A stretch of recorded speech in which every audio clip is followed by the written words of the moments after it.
ఇలా మంట వెలిగించడం వల్ల మా అమ్మ ఆత్మ ఇక్కడి నుంచి ఎలా వెళ్ళిపోతుంది? ఎలాగైతే ఈ గుండంలో అగ్ని వేడి పెరుగుతుందో అలాగే ఆ ఆత్మ యొక్క బంధాలు కాలి బూడిదైపోతాయి. అప్పుడు భీమాబాయి ఆత్మ పరలోకానికి చేరుతుంది.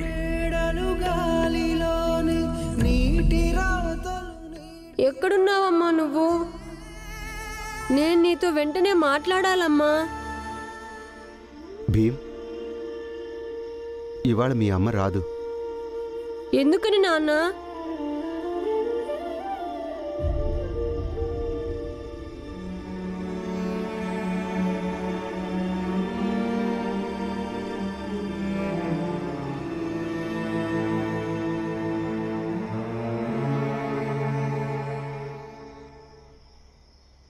ఎందుకంటే ఈరోజు నువ్వు మీ అమ్మ కోసం పోరాడి వచ్చావు. ఇది నిరూపించి వచ్చావు. మీ అమ్మ హఠాత్తుగా మరణించింది నిజమే, కానీ తను దెయ్యం అవ్వలేదని, దాంతోపాటు నీ మనస్సు కొంచెం ఈ వాస్తవాన్ని స్వీకరించింది కూడా. మీ అమ్మ ఇప్పుడు ఈ లోకంలో లేదని. మరైతే ఇప్పటిదాకా ఎందుకు వస్తుండేది? ఎందుకంటే నీ మనసు ఈ వాస్తవాన్ని అంగీకరించలేకపోయింది. నువ్వు ఎప్పుడు ఇలా ఆలోచిస్తూ ఉండేవాడివి. అమ్మ ఉంటే ఇలా చెప్పేది, అమ్మ ఉంటే అలా చెప్పేదని. అమ్మ మీదున్న నీ ప్రేమ, నీ ఊహలు రెండు పరాకాష్ఠకు చేరుకున్నాయి. నువ్వు కొంత సమయం పాటు మర్చిపోయేవాడివి. నువ్వు ఎవరినైతే ఎదురుగా చూస్తున్నావో అది నీ మనసు లోపల తిరుగుతున్న అమ్మను అడగాలనుకున్న ప్రశ్నలు కాదని, అదంతా నిజమేనని. నువ్వు ఎలా ఊహించుకునేవాడివో అలాగే మీ అమ్మ మాట్లాడేది. ఎందుకంటే నువ్వు అలా ఊహించుకునేవాడివి, అమ్మ అలాగే చెప్పాలని. అంటే అమ్మ లేదా? ఉంది, నీ చుట్టుపక్కలే ఉంది. ప్రతి క్షణం ఉంటుంది. కానీ నువ్వు ఎలా ఊహించుకుంటున్నావో ఆ రూపంలో మాత్రం ఉండదు. ఆ రూపం మీ అమ్మ కంటే అమితమైన ప్రేమమూర్తి అవుతుంది. కానీ నేను అమ్మని ఇప్పుడు కూడా ప్రేమిస్తున్నానుగా. మరి అమ్మది ఆ రూపం నాకు ఎందుకు కనిపించదు? ఎందుకంటే ఇప్పుడు నీ ప్రేమలో ఈ వాస్తవ స్వీకరణ కూడా మిళితమైంది. కాబట్టి మీ అమ్మ మరణించటం జరిగిందని నువ్వు ప్రతి క్షణం అమ్మని అనుభూతి చెందగలవు, కానీ తనని కలవలేవు. ఒకవేళ కలవగలిగినా కూడా అప్పుడు నీకు తెలుస్తుంది అది కేవలం నీ ఊహ అని. అమ్మా, అమ్మా, అమ్మా, అమ్మా, అమ్మా.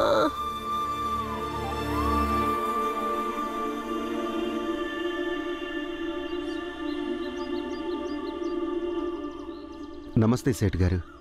ఆగు రామ్జీ, ఇవాళ నుంచి కార్యాలయానికి రావాల్సిన అవసరం ఏమీ లేదు. నీ మీద నాకు ఎంతగా నమ్మకం కుదిరిందంటే కార్యాలయ వ్యవహారాలన్నీ నిన్ను చూసుకోమని అప్పగించాలనుకున్నాను. నేనే స్వయంగా నీకు లెక్క బాధ్యతలు అప్పగించాలనుకున్నాను, కానీ నాది తప్పు. కానీ ఇప్పుడు నేనేం చేశాను సేట్ గారు? ఏం చేశావా?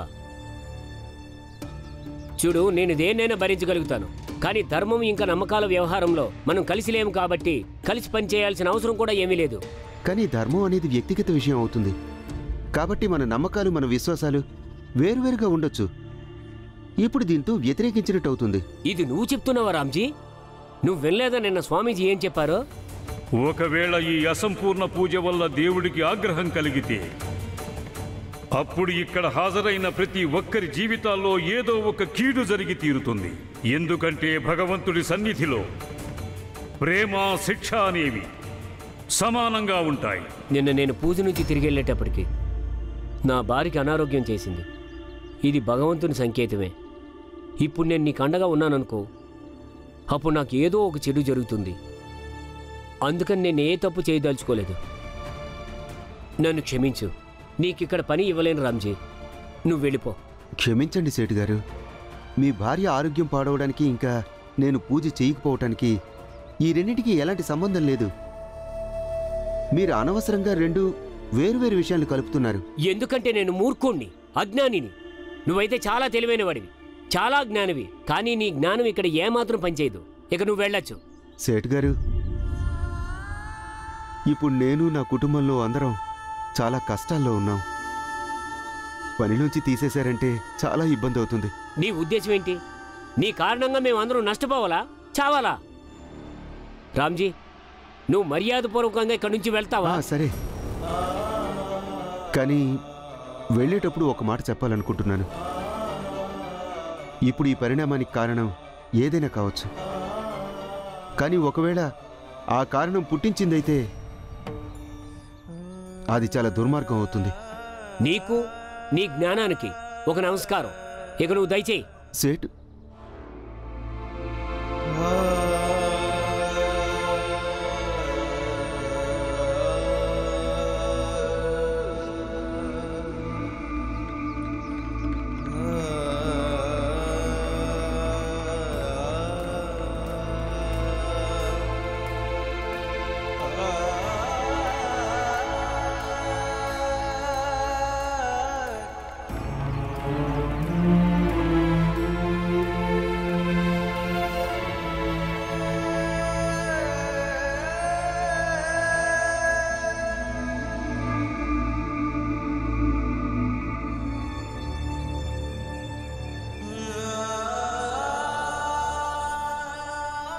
రామ్జీ,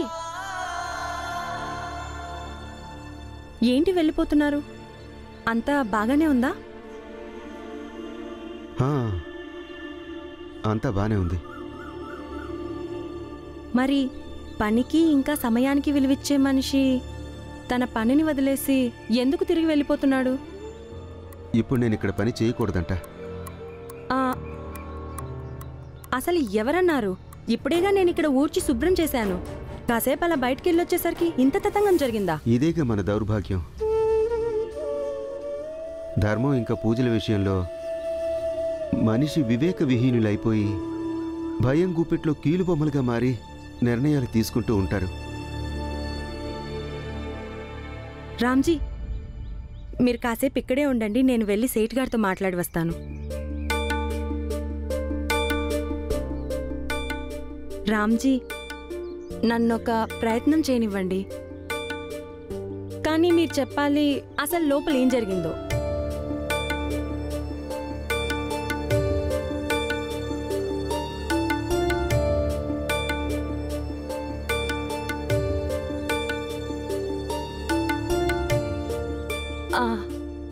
మీరు ఇక్కడే ఉండండి, నేను ఇప్పుడే వస్తాను.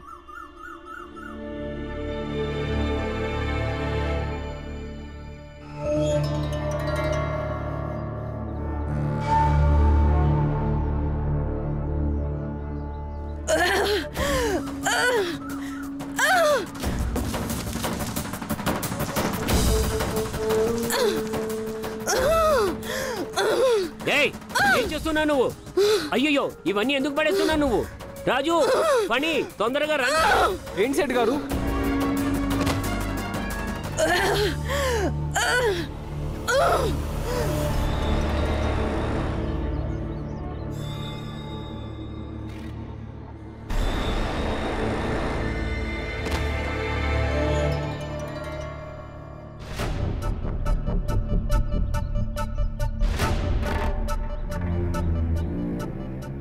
ఏంటిదంతా? ఏమైంది? ఎవరు చేశారు ఇది? అరే, ఇదంతా నువ్వేగా చేసింది. నేనా? అది నేనిప్పుడు వస్తున్నప్పుడు రామ్జీ బయటికి వెళ్తున్నాడు. ఆయన గాని నా పక్క నుంచి వెళ్ళేటప్పుడు ఏదైనా చేసి ఉంటాడు. తలంతా ఏదో పిచ్చిగా అయిపోయింది. ఏంటి అతను వెళ్తూ వెళ్తూ ఏదో చేశాడా? అందుకని ఇవన్నీ పడేస్తున్నావా? ఈమె నాటకం ఆడుతుంది. అదెలా సాధ్యమవుతుంది? చెప్పు, అదెలా సాధ్యమవుతుంది? ఎలా అంటే అలాగే. రామ్జీ ఇంకా వాళ్ళ కుటుంబ సభ్యులు పూజ సంపన్నం చేయడానికి తిరస్కరించారుగా. అందుకని ఈ కారణంగానే దేవుడు అలా ఏమైనా చేసుంటాడు. మీ భార్య కూడా అనారోగ్యం పాలైంది, అవునా సేట్ గారు? అయితే సేట్ గారు, మీ భార్యకి ఇంతకు ముందెప్పుడు ఆరోగ్యం పాడవలేదా? ఎందుకు అవలేదు? అయ్యింది. మరి అప్పుడు కూడా ఎవరిదైనా ప్రకోపం వల్ల లేక దేవుడి ఆగ్రహమా? పని చేయడానికి వచ్చావు, నీ పని చూసుకో, నీతులు చెప్పుకో. నేను నీతులు చెప్పడం లేదు సేట్ గారు, మీకు మనవి చేస్తున్నాను. దేవుడి పట్ల అసలైన భక్తిభావం అంటే అవసరంలో ఉన్నవాడికి సహాయం చేయటమే. ఎలాగంటే నేను నిస్సహాయ స్థితిలో ఉన్నప్పుడు అప్పుడు రామ్జీ నాకు సహాయం చేసి తన మానవత్వాన్ని చాటుకున్నాడు. అలాగే ఈరోజు ఆయనకి మీ అవసరం ఉంది, కానీ మీరు ఆయన్ని పనిలోంచి తీసేసి మానవత్వానికి విరోధి అయ్యారు. ఇలా చేస్తే దేవుడు సంతోషపడడు. ఒకవేళ నిజంగానే దేవుడికి ఆగ్రహం వస్తే అప్పుడు మీ భార్య ఆరోగ్యం మాత్రమే పాడవదు, మొత్తం మన అందరి ప్రపంచం తలక్రిందులైపోతుంది. సేట్ గారు, ఆ రామ్జీ కారణంగానే మీరు మీ కుటుంబానికి ఎంతో దగ్గరయ్యారు, కుటుంబం విలువని తెలుసుకున్నారు. ఆ రామ్జీ మీకు గాని మీ కుటుంబానికి గాని చెడు అవ్వడు. మీరు మీ కుటుంబం కోసం చాలా తక్కువ సమయం కేటాయిస్తున్నారు. కుటుంబానికి కూడా కొంత సమయం ఇవ్వండి. కుటుంబం తోడుంటే జీవితం సఫలం అవుతుంది. కేవలం నువ్వు చెప్పడం వల్లే ఇన్ని సంవత్సరాల తర్వాత ఈ రోజు జీవితంలో మొదటిసారి మేం పెళ్లి రోజును జరుపుకుంటున్నాం. భీమబాయి ఆఖరి కోరిక తను చనిపోయేటప్పుడు చివరి క్షణం కూడా తాను బాధపడకూడదని, ఇంకా తన కారణంగా ఇతరుల్ని బాధ పెట్టకూడదన్నది. మీరు వెళ్ళండి, వెళ్ళి మీ పెళ్లి రోజును జరుపుకోండి. నాకు వీళ్ళందరూ కూడా చెప్పారు. మీరు అవన్నీ ఇప్పుడు గుర్తు చేసుకొని ఆ రామ్జీని క్షమించేయండి. సరే, మీరందరూ వెళ్ళండి, మీ పని చేసుకోండి.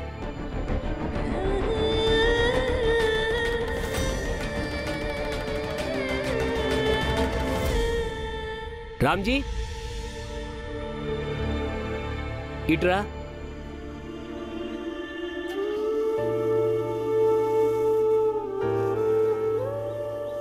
చెప్పండి సేట్ గారు. ఈ చంపా నిన్ను బాగా సమర్థించింది.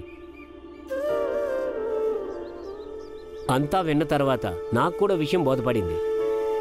నిన్ను పనిలో నుంచి తీసేయడం సరికాదు, కానీ ఈ వ్యవహారం మా ధర్మం మరియు నమ్మకానికి సంబంధించింది.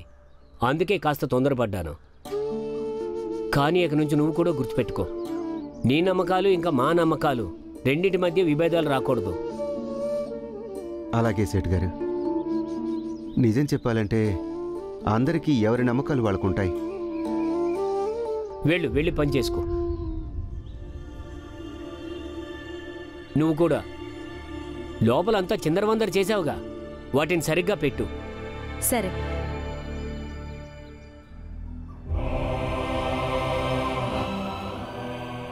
మీకు చాలా చాలా ధన్యవాదాలు. మీ ఈ ఉపకారాన్ని జీవితాంతం మర్చిపోను. అరే, ధన్యవాదాలేం చెప్పక్కర్లేదు రామ్జీ. కానీ మీకోసం నేను లోపల దినుసులన్నీ చెల్లాచెదురు చేశాను. అవి సర్దడంలో నాకు సహాయం చేయండి చాలు. రండి. మీరు దినుసులు ఎందుకు పారేశారు? చెప్తాను. మెల్లగా మెల్లగా. అబ్బా,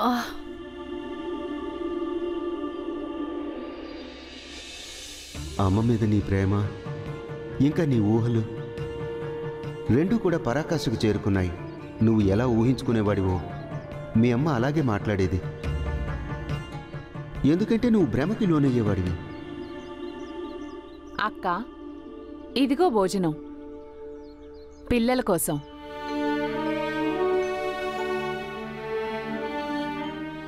కానీ ఇవన్నీ ఎందుకు చంద్రకళ? భీమాబాయ్ పోయిన తర్వాత మా అందరి బాధ్యత ఇంకా పెరిగిందక్క. మేం పిల్లలకి తల్లిగా అయితే అవ్వలేం, కానీ అమ్మ ప్రేమను అందించడానికి ప్రయత్నం చేయొచ్చు కదా. పిన్ని, మీ అందరి ఆలోచన మంచిదే, కానీ మీరు మా కోసం ఇబ్బంది పడద్దు. అరే, దీంట్లో మాకేమీ ఇబ్బంది లేదు భీమ్. మీరందరూ ఇలా మీ పనులు వదిలేసుకొని రోజు మా గురించి ఇక్కడికి రావడం మాకు అస్సలు నచ్చటం లేదు. మేము బాగానే ఉన్నాము, బాగానే ఉంటాం కూడా. ఒకవేళ అవసరమైతే మేమే మీ ఇంటికి అందరం కలిసి వచ్చి భోంచేస్తాము. మీరందరూ మాకు అమ్మలేగా. మరి ఒక కొడుకు తన తల్లిని ఇలా ఇబ్బంది పడటం చూడలేడు.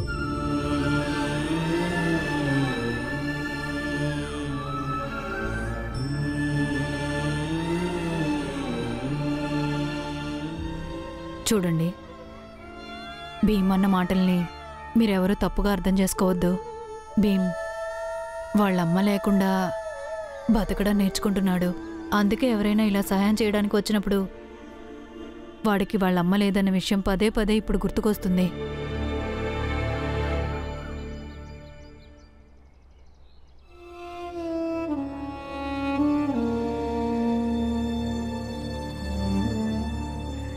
ఇది తప్పు కదా భీమా?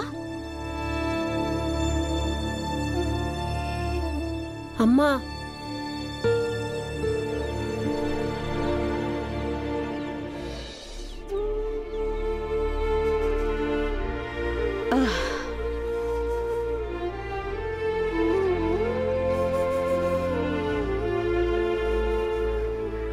ఇది తప్పు కదూ? ఏ సమయంలో ఏ పని చేయాలో దాని మీద దృష్టి పెట్టాల్సి ఉంటుంది. ఒకవేళ భోజనం చేస్తుంటే అప్పుడు భోజనం మీద దృష్టి పెట్టాలి, చదువుకునేటప్పుడు చదువు మీద దృష్టి పెట్టాలి. కానీ నువ్వేంటి, నాన్న ఏదైతే మాటలు చెప్పారో వాటి గురించి ఆలోచిస్తున్నావు. నువ్వు ఎలా అనుకునేవాడివో మీ అమ్మ అలాగే మాట్లాడేది. ఎందుకంటే నువ్వు ఊహించుకునేవాడివి అమ్మ అలాగే మాట్లాడాలని. అమ్మా, నువ్వు మా అమ్మవి కాదు.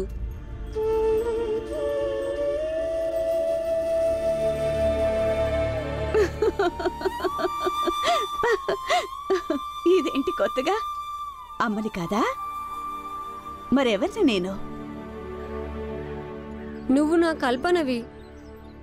మా అమ్మ అయితే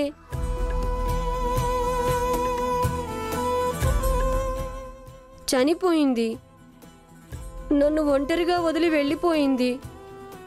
ఇంకా ఇప్పుడు నాకు తెలుసు తను ఎప్పటికీ నా దగ్గరికి తిరిగి రాదు.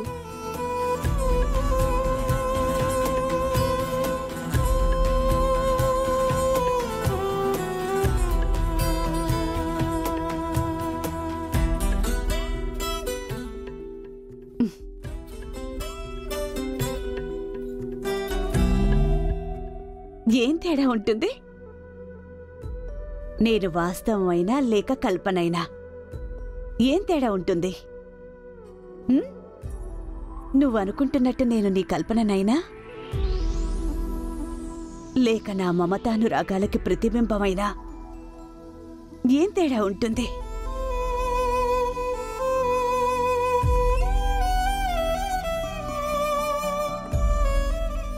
నేనెవరినైనా మీ అమ్మనేగా. అంబేద్కర్ గురువు గారు చెప్పారు, కాలం గడిచే కొద్దీ నా మనసు వాస్తవాన్ని గ్రహిస్తుందట. అప్పుడు నా ఊహల ప్రపంచం మెల్లమెల్లగా అంతమైపోతుందట. ఇక నువ్వెప్పుడూ కనపడవంట. అంటే నా ఊహలు కూడా కాలంతో పాటు బలహీనమైపోతాయి. అప్పుడు నువ్వు మళ్ళీ వెళ్ళిపోతావు. కానీ మళ్ళీ వెళ్ళిపోతే నేను తట్టుకోలేనమ్మా.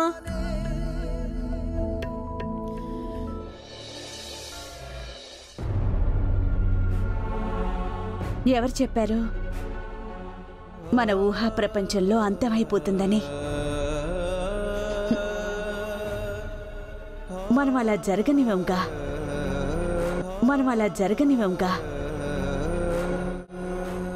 చూడు, ఒక్కోసారి నువ్వు ఊహించుకో, నువ్వు ఇంట్లో చదువుకుంటున్నప్పుడు నీ దృష్టి చదువు మీద నుంచి మళ్ళుతుందనుకో, అప్పుడు మీ అమ్మొచ్చి నిన్ను తిడుతున్నట్టు. అలాగే ఒక్కోసారి నేను ఊహించుకుంటాను, నా భీమా న్యాయ అన్యాయాల కోసం వాదిస్తూ ఉంటాడని. అప్పుడు నేను ఏమైనా ప్రశ్న అడిగితే నాకు కూడా చెప్తాడంట. ఒక్కోసారి నువ్వు ఊహించుకో, మీ అమ్మ ఒళ్ళో తల పెట్టుకొని జోలపాట వింటూ వింటూ నిద్రపోతున్నట్టు. ఒక్కోసారి నేను ఊహించుకుంటాను, నా భీమా కోసం నేను తీపి రొట్టెలు చేస్తున్నట్టు. భీమా ఇలా చేస్తే నీ ఊహా ప్రపంచంలో మన తల్లి కొడుకుల బంధం సురక్షితంగా ఉంటుంది. నువ్వు బతుకున్నంత కాలం కదా. ఏమైంది? ఏమీ లేదు.